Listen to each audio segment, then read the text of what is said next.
Good day and welcome to Indiana ArtsDesk. I'm Marcus Jackman. Coming up this week, the Warren Arts Festival and Minnetrista Cultural Center is beginning a large oral history project. But first, 50 Hoosier artists will be getting some very good news soon and something a little more tangible, $7,500 each.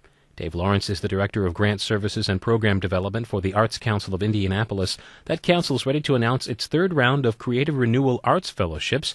Lawrence says the idea for the fellowships, funded by Eli Lilly, came from a discussion the council had about fighting artist burnout. We find so long that artists are working and churning out the work to pay the bills, and they know that that's what kind of art is going to be successful for them and able to make that make the dollars and pay their rent and all of that. But there's also sometimes this need to experiment, to try different things, to really branch out in a way that maybe they hadn't before. They've always wanted to, but never seemed to find the time to be able to do that. It was really a way of how can we foster new creativity and new ideas and really find ways to recharge their batteries. And the first two rounds of fellowships, Lawrence says, went very well. They come back energized. They make those around them energized. And the creativity, it's like, a snowball that just keeps getting bigger and bigger, and it just goes, and the ripples of that have really started to go out. So it's making Indianapolis a better place to live through our creative community. This past round, which just finished being judged, there were 250 applicants for the 50 fellowships.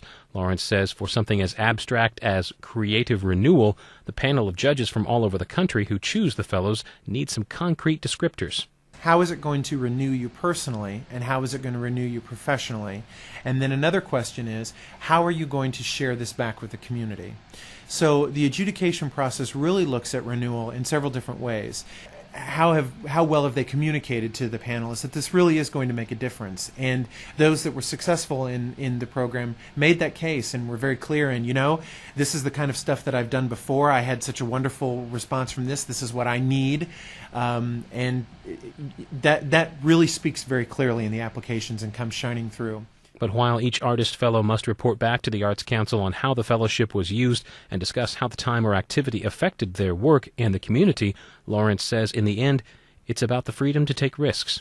One of the fellows from the first round, a visual artist, made a very interesting comment to us through his fellowship project, and that was, it allowed me to ruin a lot of art.